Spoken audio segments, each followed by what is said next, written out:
Welcome to हरम classes. आज हम लोग परसेंटेज के कुछ क्वेश्चन हल करने वाले हैं। पहला क्वेश्चन है, यदि किसी गोले की त्रिज्या को दोगुना कर दिया जाए तो उसके पृष्ठ क्षेत्रफल में कितने प्रतिशत वृद्धि होगी। गोले की त्रिज्या को दोगुनी कर दिया जाए, गोले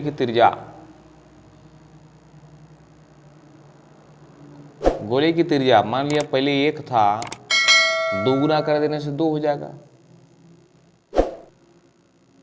ये नया मूल त्रिज्या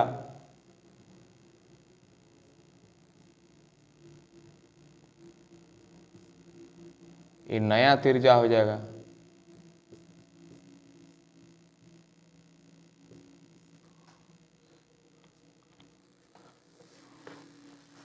अब हम लोग जानते हैं गोले का पृष्ठ क्षेत्रफल, गोले का पृष्ठ क्षेत्रफल होता है 4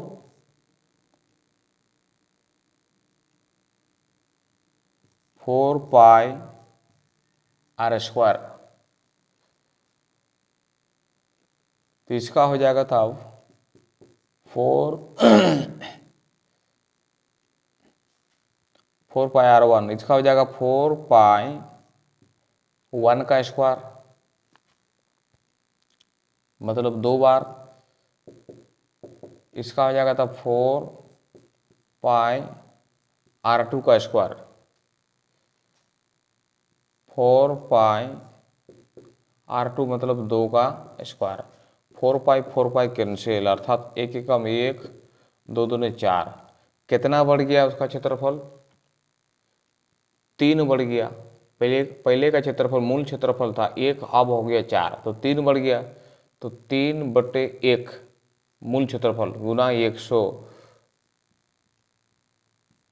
अर्थात 300% बढ़ गया। इस क्वेश्चन को हम लोग ऐसे भी बना सकते थे,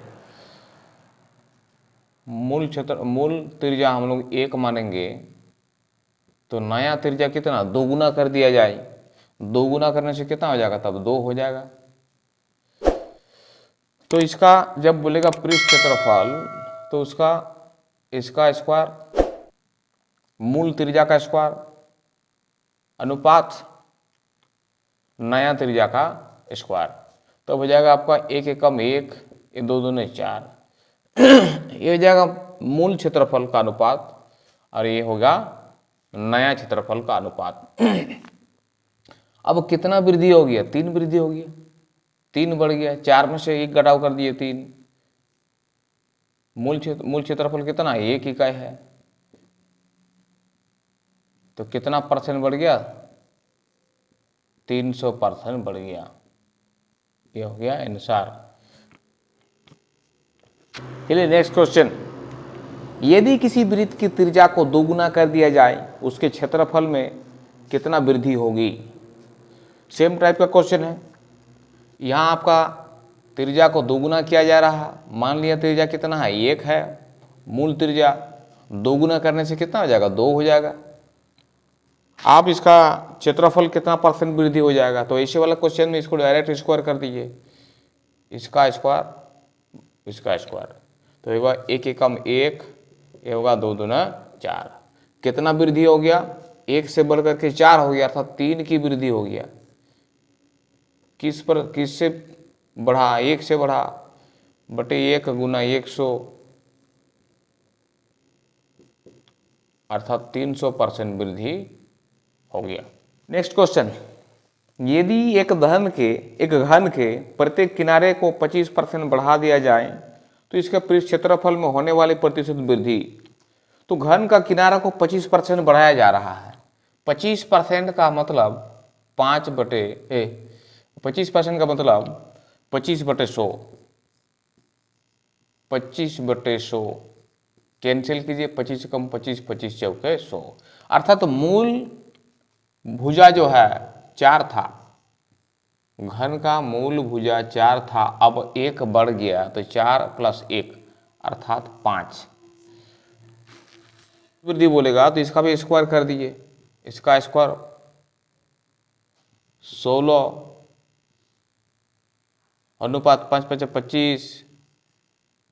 उसका मूल पृष्ठ क्षेत्रफल 16 था, नया पृष्ठ क्षेत्रफल हो गया 25।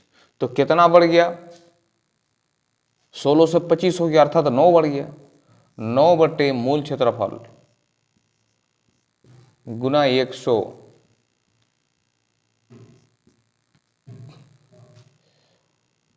तो 900 बटे 16, इसको कैंसिल कर दिए,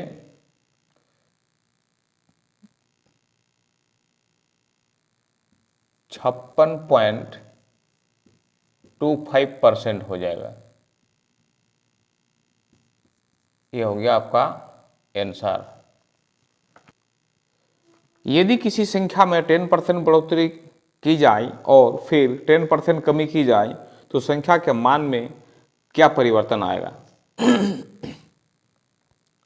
संख्या को 10% वृद्धि किया जाए पहले, तो ऐसे क्वेश्चन में आप ऐसे इस फॉर्मूला का भी यूज कर सकते हैं। आप यहां वृद्धि बोलेगा वहां प्लस, कमी बोलेगा मतलब माइनस। तो पहले वाला को वृद्धि किया जा रहा है इसलिए प्लस, फिर बाद वाला माइनस, कमी बोल रहा है इसलिए माइनस। यहां एक ठो वृद्धि एक ठो कमी इसलिए माइनस। 10 × 10 बटे 100, 0 0 कैंसिल, +10 - 10 कैंसिल, ये हो गया आपका -1। -1 का मतलब हो गया कमी, माइनस का मतलब हो गया कमी। कितना कमी हो रहा? 1% कमी। नेक्स्ट क्वेश्चन, एक वस्तु के मूल्य में p% वृद्धि कर दी जाती है, बढ़े हुए मूल्य को फिर p% कम कर देने पर इसका मूल्य 1 रुपये हो जाता है। वस्तु का प्रारंभिक मूल्य क्या है?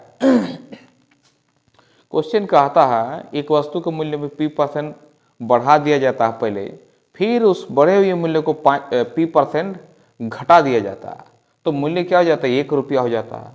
तो प्रारंभिक मूल्य क्या है? माना प्रारंभिक मूल्य, माना प्रारंभिक मूल्य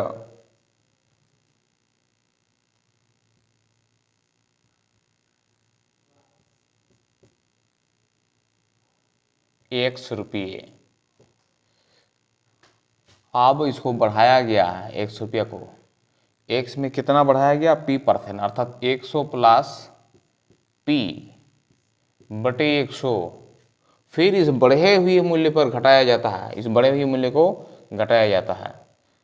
कितना घटाया जाता है? p% घटाया जाता है, तो 100 - p हो जाएगा बटे 100 बराबर कितना रुपया हो जाता है? ये जब x को p% बढ़ाया जाता है फिर p% घटाया जाता है तो ये 1 रुपया के बराबर हो जाता है। तब x बराबर हो जाएगा आपका a + b × a - b, इस रूप में है। a + b × a - b बराबर होता है a² - b²। 100 हो जाएगा आपका 10,000 बराबर 1। तब x बराबर, ये पलटी हो जाएगा, ये गुना हो जाएगा इधर, 10,000 बटे हो जाएगा 100 का स्क्वायर मतलब 10,000 - p²। ये हो गया आपका आंसर। चलिए नेक्स्ट क्वेश्चन, यदि पंखों के मूल्य में 20% कमी आई तथा उनकी बिक्री 40% बढ़ गई तो बिक्री पर रुपयों में क्या प्रभाव पड़ेगा? तो पंखा का मूल्य में 20% कमी आ गई। 20% का मतलब 1/5, 20% का मतलब 1/5। तो पहले मूल मूल्य था पंखा का 5 रुपये, अब क्या हो गया 1 रुपये बढ़ गया, अर्थात 5 + 1 6 रुपया हो गया। नहीं जी, कमी हो गया, कमी, सॉरी। तब घट जाएगा तो 5 में से 1 घटाव कर दिए 4। अब बिक्री बढ़ गया, जब मूल्य घट गया तो बिक्री बढ़ गया, मूल्य जब घट गया तो बिक्री बढ़ गया। तो 40% का मतलब हो गया 40/100, कैंसिल कीजिए, 2 दूनी 4, 2 पंजे 10। पहले बिक्री हो रहा था 5 इकाई, अब बिक्री हो रहा है 2 इकाई ज़्यादा, तो 5 + 2 अर्थात 7 गुना कर दिए। कितना बिक्री हो रहा था, कितना रुपया अर्निंग हो रहा था, 5 × 5 = 25, 7 × 4 = 28। पहले इनकम हो रहा था 25 रुपये, अब इनकम हो रहा 28 रुपये, तो कितना रुपये बढ़ गया, 25 से 28 हो गया, अर्थात 3 रुपया बढ़ गया। मूल अर्निंग कितना था 25 गुना 100%, 25 से कम 25, 25 × 4 = 3 × 4 = 12% वृद्धि।